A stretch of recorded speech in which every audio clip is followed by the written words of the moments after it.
My name is Dr. Lauren Ellis, and 3 days before Christmas, I was told not to come home. It wasn't a typical holiday conversation. I had just wrapped up a grueling shift at the hospital, the kind where your feet ache and your mind feels like it's been in overdrive for hours. I was beyond tired, but the thought of Christmas made me smile. My bag was packed, sitting by the door, gifts ready, including the rosemary stuffing I always made, though, as usual, they never remembered it was me. I even bought a new forest green sweater. Simple, soft, festive, but not overdone. Just right. Then my phone buzzed. It was Blake, my younger brother. I figured he was just calling for the usual stuff. Napkins, carpooling, last-minute details. Instead, his voice was different. "Hey, so listen," he started. "Savannah's coming to Christmas, right? She's really into energy, like how a room feels. And, well, with what you do, sometimes things can feel heavy. For her sake, it might be better if you skip this one. It's nothing personal." I didn't argue. I didn't ask what he meant by heavy, but I knew. He didn't say, "You're a doctor who helps people die with dignity." No, he just said heavy, like it was a mood, an atmosphere, not something real. An hour later, my mom called. Her voice was soft, but you could hear the undertone of something sharp underneath, like a lullaby hiding a grenade. "Honey," she said, "we're just trying to make this easy for everyone. You know how sensitive Savannah is. If you come, it could cause confusion. Honestly, we might not even answer the door." And that was it. That was the moment I understood. I wasn't just uninvited, I was unwanted. I didn't yell, I didn't cry, I just said, "Okay," hung up and opened my banking app. I paused. The mortgage payment, canceled. The car loan top-up, frozen. The emergency fund, locked. I stopped being their silent backup. No social media post, no angry messages, just silence. But this time, it was my silence. I used to think the way my family treated me was normal. I convinced myself that maybe I was just too serious, too focused, too much. I was the oldest, after all. The trial run, as my dad liked to joke at barbecues, right before handing Blake the bigger slice of cake. Blake, the golden boy, the miracle baby. When Blake was 6, he drew all over the living room wall with a permanent marker. My parents called it expressive. When I broke a bowl while setting the table, I was called careless and reminded to pay more attention. Blake came home with a participation ribbon once. It stayed on the fridge for a week. I brought home straight A's, and my mom said, "That's nice," and slid my report card into a drawer. I even left a letter for my perfect GPA on the kitchen counter once, hoping someone might notice. No one did. I didn't take a gap year when I got accepted to medical school. No second tries. I was the first to apply and get in. I printed the acceptance letter and showed it to my mom. She said, "Wow, that's intense. You'll have to be careful not to burn out." Blake dropped out of college 3 times. Each time they threw him a re-entry party. Balloons, cake, and a photo of him holding a paintbrush now framed in the hallway like he'd cured cancer. He was the creative one, the sensitive one, the one who felt things deeply. I found my sketchbook in the recycling bin once. When I asked about it, they said they thought it was scrap paper. But I kept going. I worked hard. I graduated early. I got licensed. I became a geriatric doctor. I treated elderly patients, the ones who had been dismissed, forgotten, left to decline alone. At home, I gave just as quietly. Fixed their plumbing, paid off bills without being asked, lent Blake money when his freelance gig fell through, never asked for it back, never mentioned it. But none of that mattered. In their eyes, Blake was the star. I was just the one who always showed up on time and didn't complain, until I did. There's a strange kind of pain in being the one everyone relies on, but no one really sees. That was me, the fixer, the helper, the one who quietly covered the cost of a new water heater when theirs broke down in February, the one who spotted the overdraft on my parents' account and transferred money before they even noticed, the one who booked Blake's flight home for Thanksgiving when he said he was strapped for cash after buying new camera equipment. And I never said no, not once. Not when my mom needed help with her physical therapy co-pays. Not when Blake called me from the side of the road because his car battery had died. Again. I bought him a new one that week. I was useful, and I thought that meant I was valued. But I started noticing the pattern, the way my contributions were invisible until they stopped, the way they forgot who had helped but remembered who had made things uncomfortable. When I was there, I was too quiet, too serious, too intense. When I wasn't there, things were lighter, easier, more fun. Still, I kept helping. Out of love, I told myself, out of obligation maybe, or maybe just out of habit. But that night, after they told me not to come to Christmas, something inside me shifted. It wasn't rage. It was realization. I opened my banking app again, paused every recurring transfer. The $800 monthly top-up to their mortgage, gone. The rainy day account I kept for family emergencies, locked. The one $200 Blake still owed me? I knew it would never come back, but I wouldn't let another cent go his way.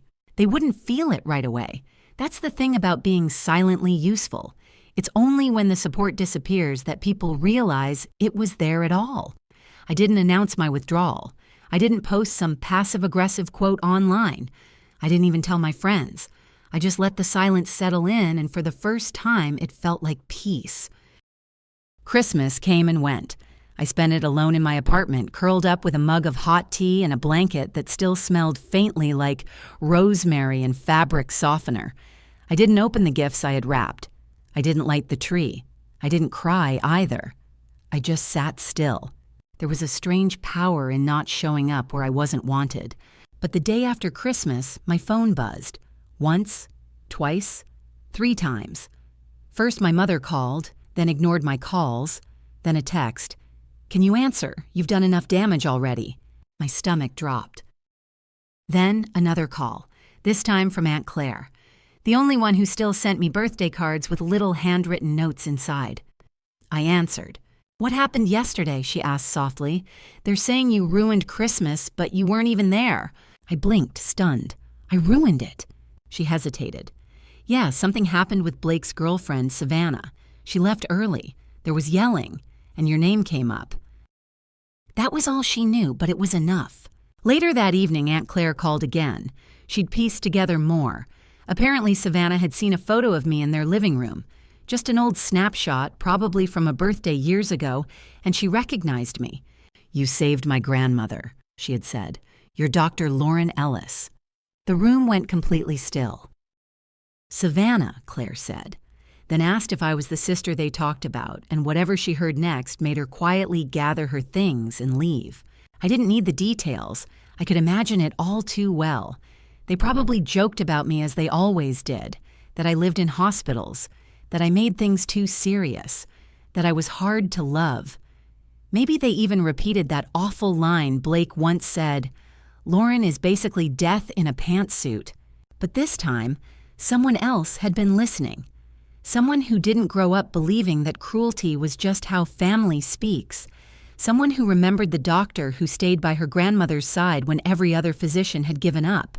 Someone who saw me without being told how to see me first. That's how I ruined Christmas.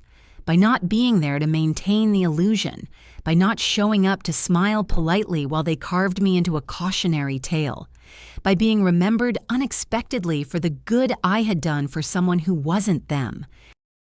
2 days passed before I got another call. This time, it was from my mother. She didn't even say hello. She just jumped straight into it, her voice tense, the words spilling out like she'd been holding them in for days. "I don't know what you said to her, but now your brother is a mess. Savannah blocked his number. She won't speak to him. And she posted something online about being treated like garbage by the family of a woman she admires." I heard glass clinking in the background. Maybe she was pacing, maybe pouring herself a glass of wine. Probably both. "She tagged your photo," my mom added sharply, "like I've committed a crime." I didn't respond, I just listened. Eventually, she reached the point. "We need you to speak to her. Just clarify that there was no bad intention, that she misunderstood." Right, because I was the family's PR department now, damage control for the same people who had uninvited me from the dinner table in the first place. "She's ruining your brother's future," my mom continued, quieter now, as if the weight of her words was finally sinking in. His name is being dragged in those art circles she's part of. You know, all that stuff in New York. He's being blacklisted. I almost laughed, not because it was funny, but because of how absurd it all was. They had spent decades trying to make me invisible, and now the consequences of that invisibility were landing somewhere they cared about: their image, the family's reputation, Blake's future. I didn't respond. I didn't say a word. I just said, "I'll think about it." But I didn't think about it. Instead, I opened Savannah's post. It wasn't angry. It wasn't even dramatic. It was just honest. She wrote about the doctor who had saved her grandmother, about walking into a family celebration, hoping for warmth, only to hear people joke about that same woman. She wrote how shocked she was that someone so kind and impactful could be so ridiculed by her own family. She didn't use names, but she didn't need to. One line stood out. Some people hide cruelty behind polite smiles and holiday lights. But the moment I saw that photo, I remembered what real kindness looks like. And it wasn't anyone sitting at that table. It went viral in her circles. People were sharing it, commenting, tagging others. And for the first time, none of those voices were calling me difficult or heavy. They were saying I mattered. That same night, just before I went to bed, my phone buzzed again. This time, it was a voicemail. Not from my mother, not from Blake, not even from my father, who only ever called when he needed help resetting his email password. It was from Savannah. Her voice was quieter than I remembered from the one video Blake had sent weeks ago. Less airy, less polished, more real. "Hi, I'm so sorry to reach out like this," she began. "I got your number from your aunt. I hope that's okay. I needed to say something." There was a pause, a long one. "I didn't know," she said, her voice cracking slightly. "I didn't really know who you were, but I recognized your photo. You treated my grandmother years ago. She still talks about you. She says, you changed everything. You didn't give up on her when others did. You were kind. You were present. You made her feel like she mattered." Another pause. "I'm sorry about what happened and what was said about you. I had no idea. I couldn't sit there and pretend, so I left." That was it. I listened to it twice, then again, and I cried. Not because I was sad, but because, for the first time in years, someone saw me, truly saw me. Not through the filter of family expectations or decades of dismissal, not through the lens of too serious or too intense, not as a shadow standing behind the golden child, just as me. Savannah didn't ask for anything. She didn't suggest we reconnect or meet up for coffee. She didn't try to fix what she hadn't broken. She simply acknowledged the truth. And somehow, that did more to heal me than 1,000 empty apologies from my own family ever could. 3 days later, a small package arrived in the mail. Inside, there was a handwritten letter on thick paper, the ink smudged slightly at the corners. Savannah had written more about her grandmother, how she still did yoga twice a week, how she still walked to the farmer's market, how she still told the story of the young doctor who looked her in the eye and said, "You're not done yet." She thanked me, not just for saving a life, but for showing her what real strength looked like. I framed the letter, hung it beside my desk, the same desk where I finish patient notes every evening. And for the first time in years, I didn't feel like I had to prove anything, not to them, not to anyone. Just when I thought the dust had finally settled, my inbox lit up. The subject line read, "Let's reset things." It was an email from all three of them, my mother, my father, and Blake. A united front, like they were submitting a group project. The tone was exactly what I expected from people who believed apologies were a form of negotiation. They didn't say sorry, not directly. Instead, they acknowledged that emotions had run high and that they regretted how things may have been perceived, which in plain English translated to, "We still think we're right, but we're afraid of the consequences." They suggested a family brunch, neutral territory, they called it, an open-hearted discussion. And then, buried in the fourth paragraph, they mentioned it. They'd really appreciate it if I reached out to Savannah and asked her to take down her post. There it was. The real reason for the sudden olive branch. The branch wasn't a gesture of healing, it was a bargaining chip, an attempt to restore Blake's reputation in the art circles Savannah moved in, to clean up the mess they'd made, using me as the mop. I didn't respond. The next morning, the escalation began. My father called one of my hospital administrators, someone he'd met once at a charity event, and told him I had been acting emotionally unstable lately, said he was concerned for my well-being. Yes, he tried to gaslight my workplace to discredit me. Thankfully, the administrator called me right away, apologized, and reassured me that I had nothing to worry about. So that bridge burned. Then came the group text to extended family, carefully crafted half-truths. No mention of me being excluded. No mention of the comments made behind my back. Just a whole lot of "she's tearing the family apart," and we're so worried about her mental state. 2 cousins I hadn't heard from in years reached out. One offered me a yoga retreat voucher, just in case you're going through something. Finally, the last move, the most desperate one. A visit. It was a quiet Sunday afternoon when I heard the knock. I peeked through the peephole. There they were, my parents, Blake. I opened the door, leaned against the frame, arms crossed. "We just want to talk," my mom said gently. I didn't move because by then I finally understood something. They weren't here for me. They were here for the version of me that had always cleaned up their messes. And that version no longer lived here. They stood there for a while, waiting, hoping I would fold like I used to, hoping I'd invite them in, make it easy again. But I didn't. After a few moments of silence, I said, "No, just that. No explanations, no anger, no performance." I closed the door, and I didn't feel guilty. Instead, I made myself a cup of tea, sat at my desk, and looked at the letter from Savannah framed in a soft wooden border. It reminded me that the most meaningful recognition often comes from people who have nothing to gain, who simply see you because they've been paying attention. I thought about all the years I had spent trying to earn the love of a family that only ever measured me against a version of themselves they wanted to believe in. The golden child, the artist, the one who made them look good. But I wasn't created to make them feel comfortable.